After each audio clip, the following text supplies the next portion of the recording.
Hey guys, this is part 2 to the Show Me Draft Horse Expo that we went to. We've already put out part 1, so if you haven't seen that, make sure to go back in our videos and check that out. There's a lot of really good general horse care information shared in this video, so we hope you enjoy. Hi everybody, we're here with Lindsay Vestal. Lindsay Vestal with Show Me Draft Horse Association. They're the association that put on this event and the association that put on that show that we saw this year. And it's been a pretty great event so far. Kind of was wondering about getting Oliver into the shows and like trying to find out what I can do, and I don't really know anything yet. So this is the kind of event that Perfect. yeah. Where are y'all based out of? Like, where is? All of us are scattered out all over Missouri. Our president, Jason, they're from Fairgrove, Missouri. Our group is from up around Springfield and Conway, Missouri. They're from everywhere, all over Missouri. And pretty much all draft breeds are welcome? Yep, all draft breeds. Do you count halflingers We as a draft haven't breed? We haven't had halflingers yet. Haven't had anybody interested, but we've been talking about maybe doing a split show where we have the regular drafts and we have halflingers in their own class. So you would classify them as a draft pony, not a draft horse? We would just have a halflingers Okay. show. And then what about gypsy banners? Do you classify those? We haven't had any. No, we haven't had any. Nobody interested in joining with us. But they'd be welcome. Sure. Okay. Oh, okay. And then Clydesdales are the best, you were saying, right? Oliver, you know. And then are you planning on having the event this upcoming year as well? We're hoping to, but we're not sure yet. It said first annual. We may do it earlier in the year to get everybody jump started for the show season. That was a pretty good event, really, for a first year. There was hundreds of people here. Oh, for our horse show, Yeah. yes. For the horse show, yes, it was the first show of the year, and we did good. We had a lot of people. We probably had close to 450 people here. Yeah. that day. That's nice. Yeah, it was It was good for a first time. my first draft horse show that I actually went to. So I'm going to try to find some way of entering next year. Sure. It'll be Oliver's first show then. I don't know if you've seen Oliver yet. I have. Yeah, so we're pretty proud of him, and we're learning a lot with him. How do the followers, how do they find the association? They can find us at Show Me Draft Horse 4 Series. You can just search for us on Facebook. That's 4 series, like F-O-R-U? F-O-R-U. Okay. Show Me Draft Horse 4 Series, and they Okay. can follow us on there and keep up with our show schedule, and they can see pictures from today, and they can see you have shared some stuff of ours on your Facebook or your YouTube channel. yeah. Yep. Yeah, You we're can gonna kind of get some education and Okay, make cool. some friends. Yeah, and I'll tell all my viewers whenever you're going to have an event, try to get people. I didn't put the post out quick enough, but I was trying to invite people today. Sure. So that we could, network and everything. But yeah, I appreciate it. It's a great educational event today. We've had the Hillcrest FFA. They're a part of our association, so that's been fun this year. We've had a lot of new members. Yeah, I The saw shows that. have really brought a lot of new members. Do you guys do more shows than the one that you Yeah, did that's here? what I was We do. wondering. We So there's- went to, we were at Mule Days in Springfield. We did a show, kind of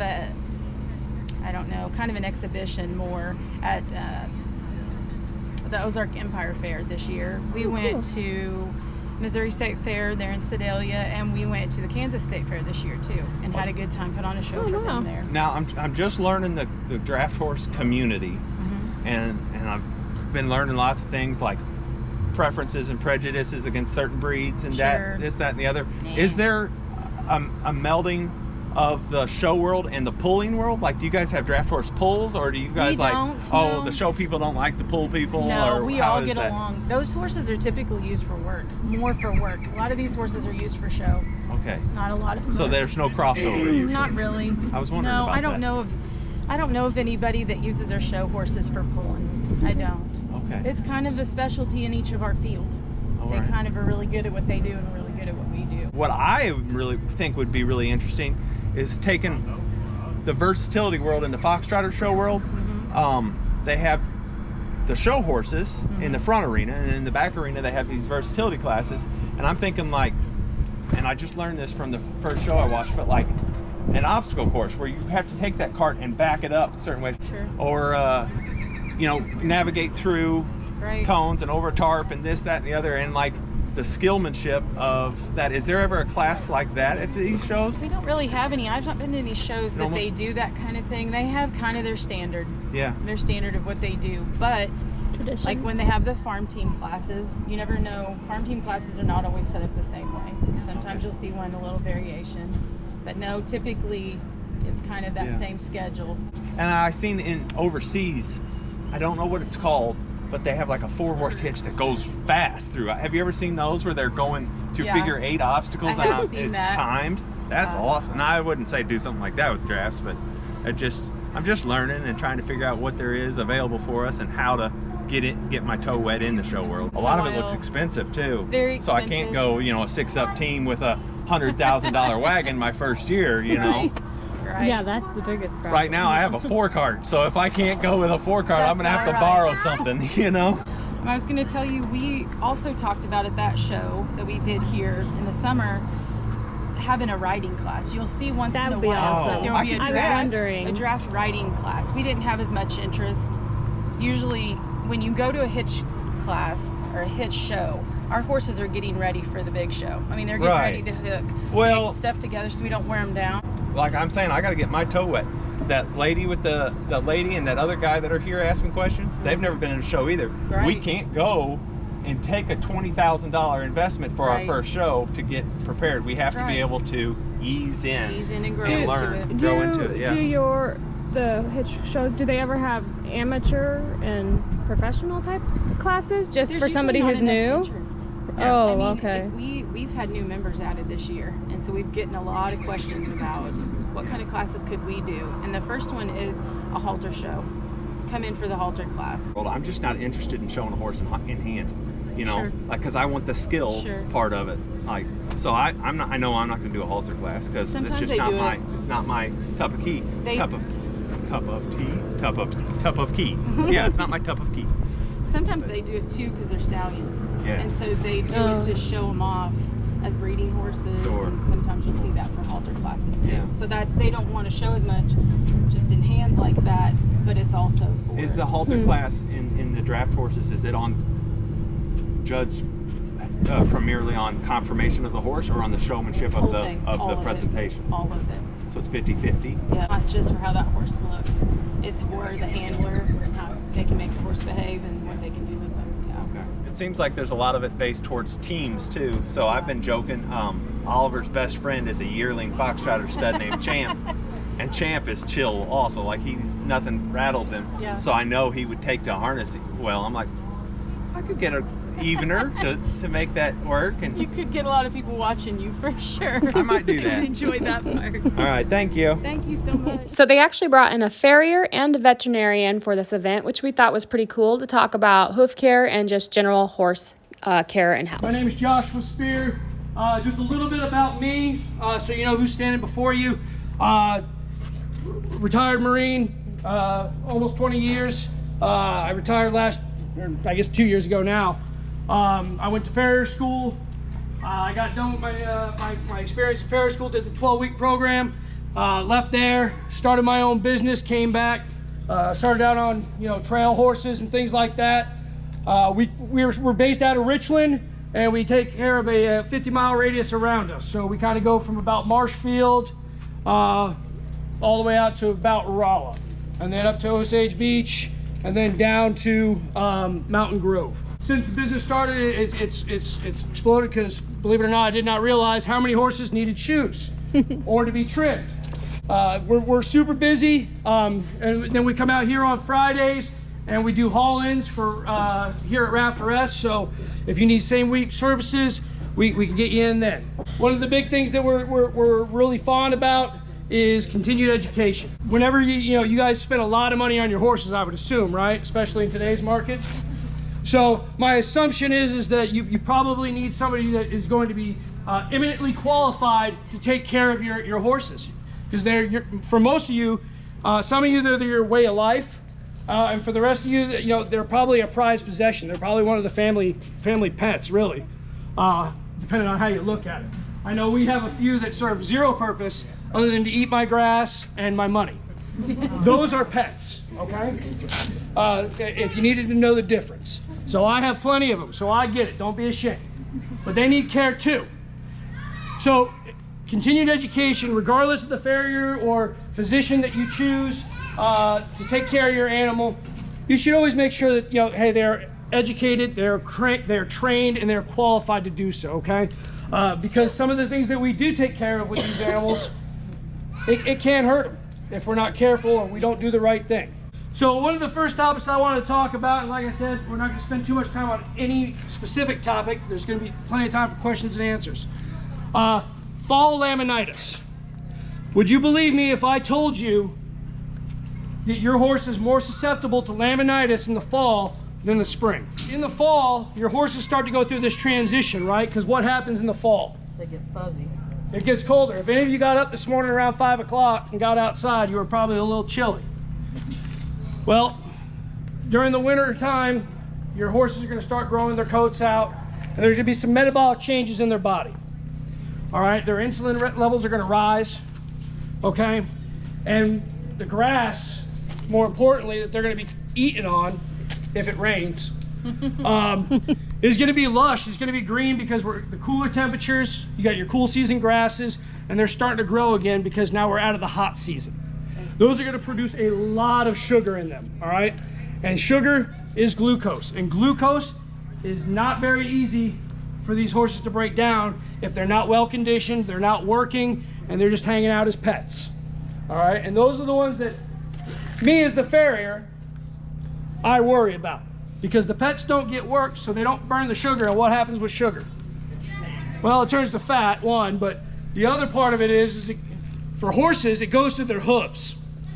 Now, between the outer wall of their hoof, right, which is what you see as the owner, and then the interior of that hoof is the lamina, okay? So the interior of the hoof, let's just say the most inner core of that is their coffin bone, their P3, their pedal bone, whatever you want to call it. That's that bone that's sitting inside that hoof at the very bottom. The lamina is what essentially is going to connect that hoof wall to the coffin bone. When they cannot process these carbohydrates, the carbohydrates build up and cause inflammation in that lamina, all right? Imagine your lamina being a zipper, all right? Because that's basically what it is. What happens is when the inflammation starts to occur, it opens up and it starts to pull away. And that hoof capsule will start to rotate, heel to toe. It'll start, if this is the toe, it'll start doing one of these jobs. And it'll pull away from that coffin bone. And that's what's gonna cause the rotation, the discomfort, the pain, okay? How do you recognize some of those symptoms, all right? Some of the easier ones are the horse just isn't moving. You go out to the field, you call Fluffy, and Fluffy just looks at you and goes back to eating. Or maybe not eating, all right? They're just standing there. You go, you put your halter on them, you try to walk them away, and they don't want, they're just planted, all right? Another one is, and this is the more pronounced or more recognizable symptom of laminitis, is when you see them rocking back on their heels, trying to get that pressure off their toes. Remember I just told you, right? What happens with that capsule? Starts to pull away from that coffin bone. They're trying to rock back on their heels to relieve some of that pressure on the toe so they're more comfortable. It takes a little practice, but if you find a digital pulse, and that's going around the top of that, or the bottom of that hairline just above the hoof wall, you can find a digital pulse. Don't use your thumb. Your thumb's got a pulse. But if you find a digital pulse in there, that can also indicate that there is inflammation going on in that hoof. May not say that it's laminitis, but it definitely gives you a reason to put some thought into calling your veterinarian, okay? You can call your farrier, but your veterinarian is your first call, because the veterinarian can give you medication to assist, all right? I can't. The farrier, all we can do is come in and chop off the toes of the horse. I'm not talking about the whole hoof, ladies and gentlemen. I'm talking about just the very front. And that'll relieve some of the pressure, but it does not fix the issue. All right? So your first immediate thing you need to do is contact your vet, so that way you can get them the medication that they need to help control that inflammation, so that way we can come in as the farrier, cut off the toes, put on the rocker shoe, put on clogs, whatever it is that we need to apply to ensure that your horse can get back out there in the pasture once they've made recovery, all right? So those are the things that kind of cause and lead into laminitis, and your grass is not your only problem. Who here feeds sweet feed? Who here measures out their sweet feed. All right. Normally, a lot of people just go ahead and grab the biggest scoop of sweet feed and throw it into a bucket and give it to the horse. For some horses, that's okay. But if you take away nothing from today, please take away this. No horses are the same. All right? Not one horse is ever going to be built the same. And in fact, when you start working with them and you look at their feet, you'll never find two hooves that are the same.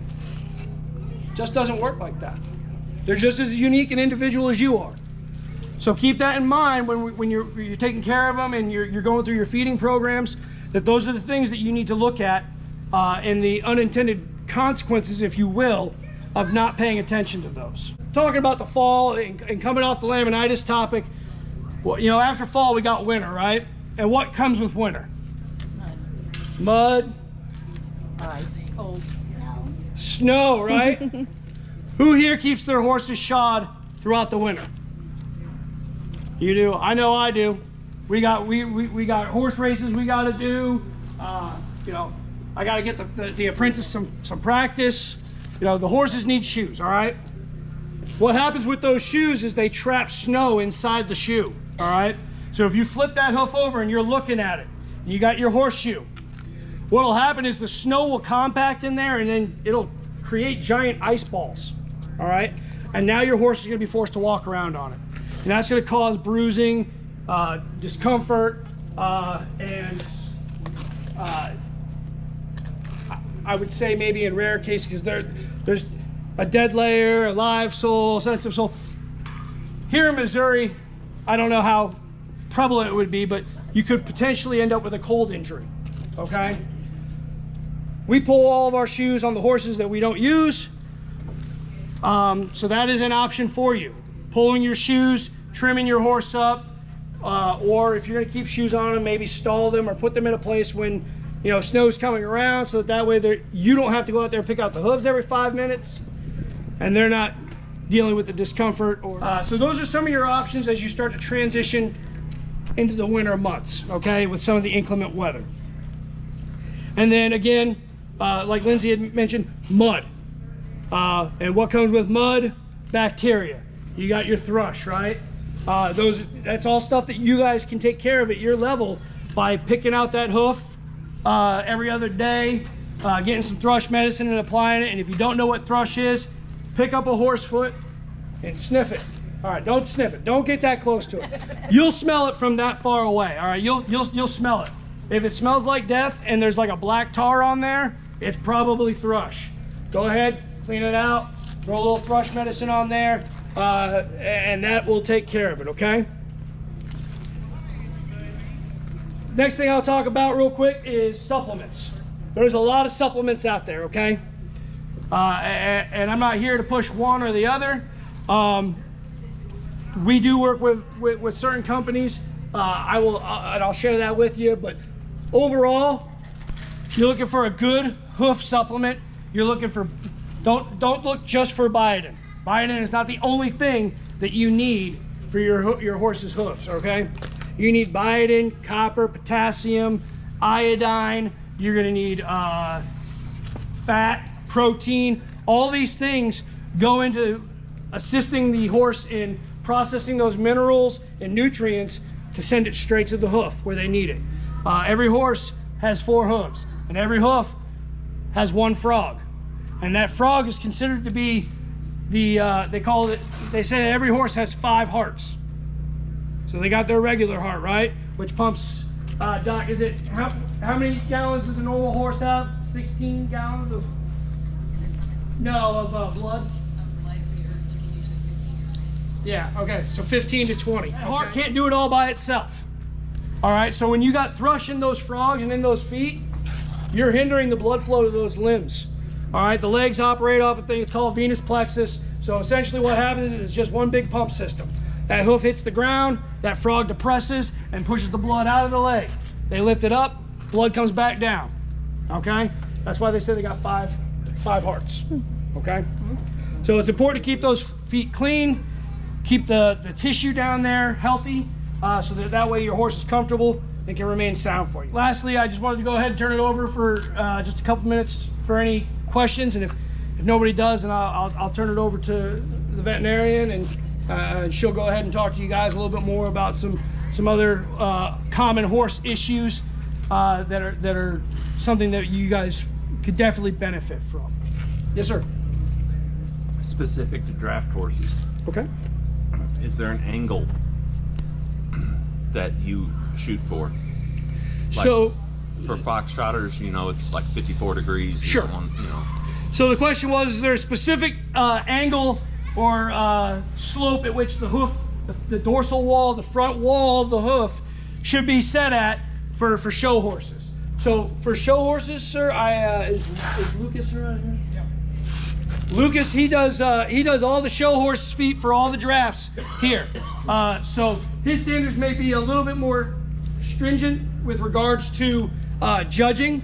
So I'll let him answer that piece here in a second. For just your general horse, there's very specific degrees. Hey, your horse should be 54, and that's what the book said. But the books also say this. What we're trying to match up is we're trying to have solid, bony column alignment. So your pastern 1, your long pastern, pastern 2, and your pedal bone, all right? What we want is all those to be aligned. And one of the easiest and quickest ways you can look at that is you look down that pastern and look down that hoof wall, and if it's straight, it's one straight shot, you can put a ruler on it, and that's where the horse should be, all right? And then that will also match up with their shoulder angle as well, okay? So when we're talking about just general farrier work, that's what we're looking for when we do it. Lucas, do you have anything to add about regarding show drafts? Okay, about every one of them's different when you're going to show, depending on if they need more toe or less toe to get all their angles right and everything. To do that, you know, you can either put some more toe on, then if you start getting too much of an angle, then you put a wedge pad on there. As far as an actual, you know, degree of angle, every horse is a little different. Do you guys follow the pastern axis? Yeah, I mean, in our world, we're not keeping shoes on them all the time. We don't show all year round, so try to grow a toe out to fill out the shoe as fast as you can, because we don't keep shoes on them, like I said, year round. You know, we try to start. We like to start in March. Well, that's why I was not asking work. that question specifically. Just walking around the draft horse shows and stuff, seems like they all have a really low angle to get that toe further out, so they're back on their heel more. Like that angle you're talking about would be really stood up. Yeah. Really stood up. Generally compared- speaking, and every horse is different. Yeah. But the idea is you want to be around.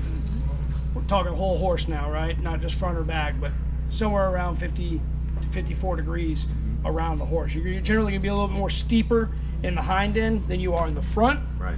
But again, and I think he's kind of getting at what I was getting at is we're looking at what is the angle of the pasterns to line up basically, that for the health of the horse, you would stick with what we stick with. bony for column our- alignment. Yeah. Correct. But for try to get the motion. action, you need a lower. Sometimes Lower and angle and more sometimes no. toe. Sometimes you get a horse too low and they have less motion. Sometimes you get them stood up too much, they have less motion. Okay. So it's just trying to find the happy medium in that particular horse. Usually when you get that toe out there more, you start adding, like when you see them, some of them will have a thinner wedge pad or a thicker wedge pad or maybe 2 wedge pads, just trying to get the angle right to get their motion where you need it. And then on the when they're traveling, like when you start getting those bigger hooves and more toe, they'll start paddling. Sometimes. Is that A lot of desirable in times- a draft no, or not? No, that is Okay. not. A lot of times that is caused from being pigeon-toed. That's the biggest cause of it. And then the more you grow that foot up, the heavier it gets, the more they paddle. just get wild with them, you know. Yeah. That's where you know, some horses can't handle a really heavy shoe. Some of them need a heavier shoe for showing. You know, you can get shoes that like a Miller brand, that's a pretty heavy shoe. There's some horses that just cannot handle that, you know, and they might, if they are pigeon-toed, they might get to winging or something. You could go back to like a Will Lynch shoe that's a lot lighter, and they'll have, you know, that fixes the whole problem. But usually the winging is caused by being pigeon-toed. Conformational issues Yes. is what it comes Yes. down to. Typically, they're a little bit wider in stance, and they will have a rotation. Generally, it's different, but most often from the fetlock down, you'll have a rotation of those pasterns. That was a deformity that happened after birth or at birth that just never got corrected as a foal. Because if you don't fix it in the first 6 months, just forget about it.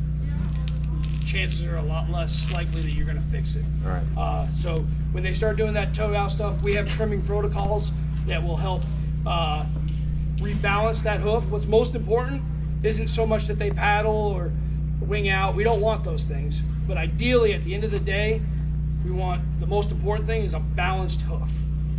Because just like anything that you build in your life, if you build it crooked from the bottom, it's going to get crooked all the way up. Right. So you get them nice and balanced, and that'll alleviate a lot of that winging in. It'll never fix it all. Again, that's confirmation. Okay, I'm here with. I'm Joshua Spear, and I'm with Rocking Spear Ranch Farrier Services. Okay. They've got a whole bunch of hoof care supplements because he's a farrier, and I've been asking all kinds of draft horse questions. So what is all this stuff you got here? Well, we got a couple different products here today. The one that we can show you for our hooves is the New Hoof Maximizer, and this has a lot of the great supplements that everybody's looking for: biotin, copper. I noticed the iodine. protein on that's like 40%. That's the highest supplement I've ever seen on protein. That's right, protein, and it also has a fair amount of the crude fat in there, which everybody knows crude fat is that delivery mechanism for minerals as the body starts to process them. Okay. So just a quick story, this supplement right here, got started on it. We used it on one of my horses. I did a resection on, took off 3/4 of the hoof wall from the hairline down. She had white line disease, got it all out. In about 2.5 months of using this product, her hoof was grown out, which would normally have taken 5 to 6 months. Oh, okay, wow. So really great stuff. How can my viewers, how can they find you on social media or on the company? So you can find us on Facebook at Rocking Spear Ranch LLP Farrier Services, or Rocking Spear Ranch LLP Horse Training. All right, cool. Okay. Thanks for talking to us. Yeah, thank we you. greatly appreciate it. Thank you. Yep. I'm Dr. Caitlin Hornig. I'm a veterinarian, also a nationally certified animal acupuncturist and internationally certified animal chiropractor. I come from Gainesville, so that's a little bit south of here. We own Gainesville Veterinary Hospital with myself and my husband, Brian Luart. And then we have an associate, Dr. Jillian Henson, that works with us. A little bit about kind of what brought me here today, specifically for the draft horse side of things. So draft horses have been a huge part of my life. I grew up in Indiana. We were in LaPorte County, Indiana, and went through and grew up with draft horses. We showed Belgians primarily, showed in the hitch horse world, and then also in the farm horse world. We went through and we used our horses on the farm. We did the vast majority of our hay with our horses. We went to nursing homes. We did pumpkin patches. We did everything under the sun with them. We used them on a daily basis. And then we went through and we kind of moved away from the Belgians and moved into the Brabants, which is just the original breed of the Belgian. And up until about 5 years ago, we were the 3rd largest breeder in the United States with Brabants. And now we have a lot less just because I'm a primary veterinarian and secondary draft horse person, but definitely a huge part of my heart and been a huge part of my life. So any questions you have on Brabants, I'm always happy to talk about them, okay? Today we're gonna go through and we're gonna talk about colic as a primary. I was asked to talk about kind of big problems that we faced in horses and where there's some differences with draft horses and where there's maybe some things that we wish we knew or wish we didn't know about. And so we're gonna talk a lot about colic and some various aspects of it. Colic, to the definition, sometimes a lot of people think it's only a GI twist. So when the GI tract twists around is what I hear a lot of times that people think colic is. And colic is anything from a scary surgical issue on a horse to going through and you go through and you eat too many chili rellenos tonight and your belly's a little bit upset. Well, truthfully, you're colicking at that point in time. So definitely just any sort of GI pain is colic, okay?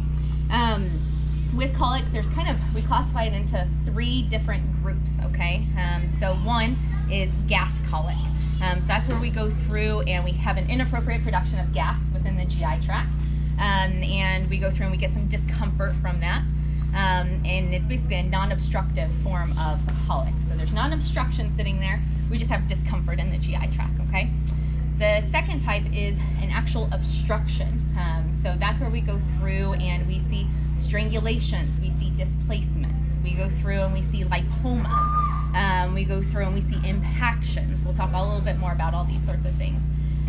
But those are kind of our our obstructive and strangulating types of colic. And then our last are basically our functional colics. So those are ones like enteritises and colitis, where you just have inflammation in the GI tract, or you have diarrhea, or you have something where there's not an actual obstruction, but there's GI pain associated with it. To kind of fully understand colic and why it's such a pain, we need to understand a little bit about the GI tract, okay? So horses' GI tract is one of the most frustrating things in the whole wide world, okay? It starts with, you have this massive animal, so I mean, with draft horses up to 2,500 pound animal, and you go through and you start with a stomach that is pretty darn small for the size of animal. A horse's average stomach on a 1,200 to 1,500 pound horse can hold between 3 and 5 gallons of material. So fairly small for the size of animal that we have. Somebody needs to tell my horse, because he eats way more than Well, that. they can eat a lot more, but only at one given time can they put that much volume in one single spot, okay? So we go through and we go from, okay, here's our stomach, so hold somewhere between 3 and 5 gallons. Go from stomach, and then you move down into small intestine, okay? So that is all this tubing for all this absorption to go through, okay? And that is what makes up what's called the foregut of the horse. So we go eat, okay? We go down the esophagus, we fill up our stomach, and then we go through our small intestine, and that is the forestomach of the horse. Then we move into the hindgut of the horse, okay? And that's where we go through. So remember, small intestine has 3 parts to it. So it goes duodenum, jejunum, ileum. At the end of the ileum, it goes into what's called the ileocolic junction. And that's where then feed material passes into the cecum, which is another huge, just sitting vat within the horse's body, okay? So the cecum can hold up to 10 gallons of material. So then it goes in there, feed sits in there and ferments for a while, and then it goes through and moves into the large colon, which the large colon is just the most frustrating organ, I think, in the entire horse's body, because it's essentially 2 double U's that sit on top of each other, and they're only dallied at one end. So they can float around and move around and do all sorts of things within the horse's body. And then they move to the small colon and then out the horse, okay? So that's the hindgut of the horse. So when we go through and we look at colic, the first question that a lot of people have is, what causes colic? So if you go through and you make a list of the potential causes of colic, you go through and you usually get somewhere between about 20 and 30 groupings of different causes for colic, okay? So anything from stress, weather change, feed changes, going through and having strangulations, being older and developing a lipoma that intestines can twist around and strangulate on, going through and being fed the wrong feed material, going through and getting a foreign body within the GI tract, going through and having too much sand and it sitting within the GI tract for too long, going through and not drinking enough and then having all the feed material get impacted in one area. So the list goes on and on and on and on of all the different causes for colic.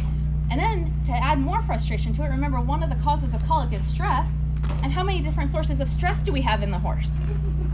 I tried to make a list and I got tired at 98 items, okay? So you go through and you look at anything in the horse's life. I mean, a horse is meant to be out on a pasture, grazing in a pasture the entirety of its life, and we go through and we take them into nursing home or into an arena and we hook them up to a wagon and then we change their feed material on them, etc. So lots of different types of stress. So colic is kind of a constant source of potential irritation within the horse's GI tract, okay?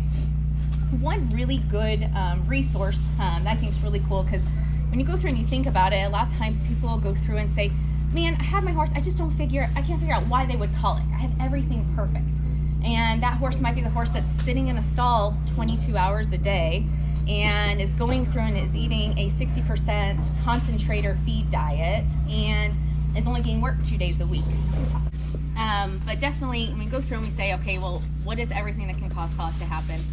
The list is a mile long. I always joke around, I tell my clients, I say, I always look forward to the day I die and I get to sit next to the Lord and say, why did you design the horse's GI tract the way that you did? Because it blows me away every day that they can live. One of my techs, she was a smart aleck the other day, and she told me, she said, Kaylin, I figured out why the horse's GI tract is designed the way that it is. And I said, lay it on me, sister, what do we got? And she said, well, God wanted to prove his existence, and there's no way that the horse could live if it wasn't for God. So I said, there you go. That's a very good trick. So when we go through and we have a horse that's colicking, what does that look like? What are symptoms of colic? Thrashing, rolling, kicking at our belly, going through and not eating, not drinking, not having a bowel movement. Those are all some big things that we'll sit for. Specifically with draft horses though, what is a symptom of colic that sometimes gets overlooked and sometimes makes a colic workup a little bit delayed? So one thing is draft horses notoriously, not everyone, so they're all a little bit different, but draft horses are notoriously a very stoic animal, okay? They can usually go through and they can tolerate quite a bit. And a lot of times when I get that phone call of, man, I just don't know what's going on, but my stud, he was doing pretty good and he's just standing out in the pasture. He's just standing out there and sweating and that. Sometimes that can be a colic symptom because those horses are just standing out there and you go listen to him. He's got a heart rate of 120. He's already ruptured his GI tract and he's just like, I'm fine, I'm just gonna stand here and take it. So sometimes with draft horses too, that change in behavior. You have a horse that's normally plodding around the field, he's under the tree, he's going through chilling, and now all of a sudden he's standing at the fence and he's just tense and he's just dripping sweat, or he's just going through and he's not looking, not moving, his ears are just flat and he's just standing there. That can be a big symptom of colic in a horse, okay? When we go through and we see those colic symptoms, one of the most important things we can do is act immediately, okay? So the sooner we can jump on top of a horse that's having colic symptoms, the faster we can get treatment to them, the faster that we can go through and we can get symptoms to resolve, and the better the outcome that we can have. About 75% of colic cases can be resolved fairly simply as long as we act fast on them.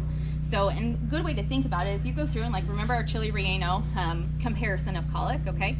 What happens, you go through, you go to a Mexican food place, you eat something that's a little bit too hot. Well, if you stop eating it and before you leave the restaurant you take some Tums, how bad's your heartburn that night? Not too bad. But if you eat the entire plate of chili rellenos and your wife's plate of chili rellenos and you don't take your Tums until 2 o'clock in the morning, how long is that GI pain lasting for? A lot longer, okay? So the sooner we can jump on top of GI pain in horses, the sooner we're gonna get them resolved and the sooner that we're gonna prevent much bigger issues. So I usually say my rule of thumb, when you have a horse that's acting abnormal, you go through and you see some of those colic symptoms coming into play, one of the big things is to go through, kind of assess your situation, look at the horse. What's the one medication a lot of people like to give for colic? So Banamine. So Banamine is the brand name. Active ingredient is flunixin meglumine. So that's the actual drug name that we give. What is the number one rule about Banamine that everybody should know? Intravenously only. Yep. So you can go through, there are a rare occasion where you can take injectable Banamine, you can squirt it into a horse's mouth, so you take the needle off and squirt it into the horse's mouth. The big thing to know with that is about 1 in 2,000 horses will go through and they'll get mouth ulcers from that, so they'll get irritation within the mouth. That'll heal though, okay? But if you have injectable Banamine, it is only to ever go IV intravenously in the horse. You never, never, never, never, never give injectable Banamine in the muscle on a horse. If you leave here and you learn anything at all, that is the most important thing that you'll learn, is that you never give injectable Banamine in the muscle on a horse, okay? If you read the label on a bottle of Banamine, you will see that it is for intramuscular use. Do not listen to it, okay? That is for cattle, you can give it in the muscle. You can give it to pigs in the muscle, but you do not give it to a horse in the muscle. What happens, quick side note for it of what happens, is you take the basis of Banamine, which is a propylene glycol base, okay? So you go through and you have a sugar base, okay? And you put it into the muscle of a horse, okay? When you put that needle in, if you drag some Clostridium bacteria in, so little bacteria, and you put it under the skin, you put it in a warm environment, you put a little bit of sugar in there, what do you cause to happen? Massive infection. And what breeds is what's called an anaerobic infection. So it's an infection that thrives where there is no oxygen whatsoever. And what happens then, you get a massive, massive bacterial infection, and the only way we treat it is we make big slices in the horse's neck, and we use ropes and tie them open with ropes and drains, and it takes usually anywhere from 3 to 6 months for them to heal if they live through it. You still look at usually a 60 to 70% mortality rate from that. So the best thing you can ever do is, if you give Banamine, you give it IV, or you give it orally, never give it in the muscle, okay? So definitely you go through, you start to see your horse that's going through and having some colic symptoms, and we go through and we decide, okay, let's go through and give them a dose of Banamine and see if they resolve.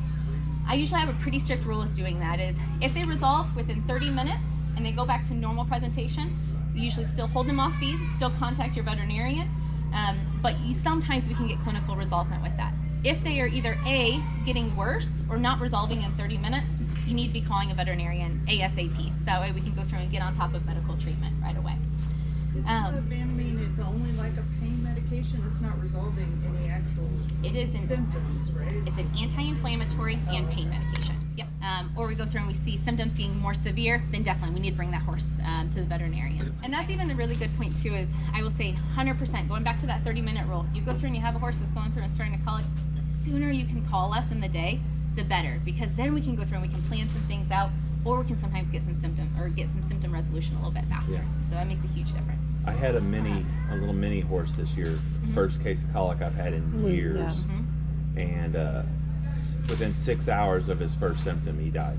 Yep, and it happens. It can happen that fast. So I'm gonna give like a 2-second rundown of what typical colic workup kind of looks like, so that way everybody kind of has that idea. And we're gonna talk about just a few things I wish everybody knew, okay? So one is typically when you go through and you're gonna be assessed or your horse is being assessed for colic, the first thing we're always gonna do is we're gonna listen to heart rate. Now, heart rate tells us a lot about that horse, helps us with that really stoic draft horse too, okay? So you go through, typical horse heart rate should be somewhere between about 28 and 38, okay? Really hyped up, really energized, been running around a lot, okay, to jump up to 40. Young baby that's just been haltered for the first time, probably gonna be around 40, 44. But really, horse that's resting, chilling, not doing anything should be sitting around that 30, okay? So we're going to go through and we're going to listen to heart rate. A big break point for us is a 60 heart rate, okay? When we hear over a 60 heart rate, that's telling us that there is a good potential this horse could be surgical, okay? And when we mean surgical, we mean something that we're not going to be able to medically manage with fluids, with medications, with going through and doing anti-inflammatories, muscle relaxants, etc. Okay? And remember, 75% of cases can be managed that way, okay? So we're gonna go through, we're gonna take a heart rate, we're gonna take a temperature. That's gonna tell us if we have an infection issue. So remember, colitis, enteritis, diarrhea causes, okay? That's gonna tell us about that. We're gonna listen to their GI sounds, see which part of the GI tract is moving. There's 4 quadrants we listen to. Tells us where the problem could most likely be. Then we're gonna go through, and usually my next step is doing a rectal palpation. So we usually go through, we sedate the horse a little bit, and then we're gonna do a rectal palpation. And amazingly, by sticking our hand up a horse's booty, we can feel a lot of things, and we can know a lot more about what's going on with that GI tract. So we can feel the small colon, large colon, sometimes the cecum. We feel other things that we shouldn't be feeling, then we go through and we know more what our problem is, okay? Next is we go through, so now remember, rectal palpation, that told me about my arm's width up of a horse. Remember with a draft horse, that's a much smaller area. Next thing we do is we usually go through and pass a nose up their tube up their nose, I'll leave guys. A tube up their nose that's gonna go into their stomach. And what we're gonna do with that is we do what's called refluxing. So it's going through and seeing how much fluid we get out of the stomach. We never want more to come out than what we put in. If we get more out, that means our obstruction is right after the stomach. So it's telling us the location of where that obstruction could be, okay? Third thing we're gonna do is we usually go through and put an ultrasound. That'll go about 10 centimeters in on the GI tract, and it's gonna tell us motility. It's gonna sometimes tell us if we have torsions. It's gonna tell us how, or the parts of the GI tract, where they're supposed to be, and are they functioning the way that they should be. Next thing is we usually recommend blood work, and that's gonna also help tell us how bad what's going on is, and helps again to give us some location of where things are at, okay? So that's a typical workup. And then we're gonna go through and we're gonna have a big discussion of what's going on. And that's gonna lead to my last little part. Do I got 2 more minutes? Okay. So things that I always, as a veterinarian, I would say as an equine veterinarian community, that we always wish we had had owners talk about prior to having a colic issue. So I always say, as an owner, one of the most valuable things you can do is, whether you're the primary horse owner and you sit down by yourself and make this decision, you sit down with your wife, your husband, your kids, whoever, your partner, and you need to decide if your horse colics, and it is a surgical colic, is surgery an option for your horse, okay? That is probably one of the hardest discussions at 2 a.m. when the horse is not sedating well and is flopping like a fish on the ground, and we're trying to decide if, can this horse go to surgery or not? Average colic surgery on a horse, you want to be prepared for anything from $7,000 to $15,000, okay? Wow. You're gonna have a minimum of a 3 to 4 month recovery before you can start getting that horse back into work. And there's a potential that you will have continual GI management issues for the rest of the life, depending on the cause of that colic, okay? But that is one of the hardest decisions. And the reason why that's so important is 2 things. Is one, when I'm a veterinarian sitting in the field working on your horse, or at the clinic working on your horse, and we're making medical management decisions, there's certain things that once I do those to the horse, that they're not going to be as great of a surgical candidate, or they're going to be a much better surgical candidate. So it's going to help to guide our medical management of that horse. The other thing is, remember, I'm down in Gainesville, and it varies where everybody's at, but I've always practiced in a very rural area. I'm 3.5 to 4 hours from a surgical facility at any given time. So if I have a horse that is severely colicking, I feel like there's a good potential he's going to need surgery, and you say, yes, this horse has a surgical option, I'm going to stabilize that horse, and I'm going to get your butt on the road to a surgical facility, so that way you are ready if your horse needs to go into surgery or not. Versus if you say, surgery's not an option for this horse, you go through and we're going to manage that horse a lot differently, so that way we can go through and have the best outcome potentially medically, but we know surgery's never going to be an option for that horse. But it's one of those big things, is having that discussion beforehand of going, what are we willing to do? The second thing is, if your horse is insured, please know your insurance policy. That is a huge thing. Knowing, do you have mortality? Do you have morbidity? Do you have loss of function? And knowing what is covered in your insurance policy. So definitely knowing your insurance policy is huge in that medical emergency, okay? If you guys are considering insurance policies, if you do have insurance policies or not, one thing, especially on the colic side, that I always stress for people to know about is there are some amazing supplement companies out there that offer colic coverage with them, okay? The 4 primary ones is Platinum Performance, Succeed Gastric Conditioning Programs, Arrhenius, which is out of Colorado, and then SmartPath. Most of those companies, what you have to do is you have to be on auto ship with having their product shipped to you for the horse that's enrolled in the program. Has to be examined by a veterinarian usually once a year, have a routine dental and routine fecal done on them, and be dewormed once a year, and then stay on their product continually. And you'll be enrolled usually in anywhere from $8,000 to $15,000 of colic coverage if your horse would colic. And that always tells me 2 things. Is one, you go through and you're getting a free insurance program. I say free in that you're not having to pay for insurance for your horse, but you're getting a supplement to help your horse perform better, look better, everything, and you're getting some colic coverage with it. The second thing is that's a company saying that they are so convinced that their supplements are going to help your horse function better, that they're willing to fork out $8 to $15K on your horse if they colic on the face of being on that supplement. So that's something huge to really think about, is going, do we consider one of those programs? If you guys have questions on them or anything, I'm happy to help out, but I'll tell you, this month alone, I've had 2 surgery colic cases, and the supplement company backing those horses paid better for that colic surgery than the insurance company that they had already invested $20,000 into. And that pretty much sums up the Show Me Horse Expo. It was a long day, but we had a lot of fun, and they really shared a lot of useful information. If you really like the draft horses, don't forget to check out this group's page on Facebook. Their page is called Show Me Draft Horse 4 Series. We'll put a link in the description of this video, and make sure to go and give them a follow just to kind of support them, and that way you can kind of see their events for next year if you're interested. Before you click off, make sure to give us a thumbs up, subscribe to the channel, and don't forget to turn on your little notification bell. That way our videos pull up in your feed. We'll talk to you guys next time. God bless you all.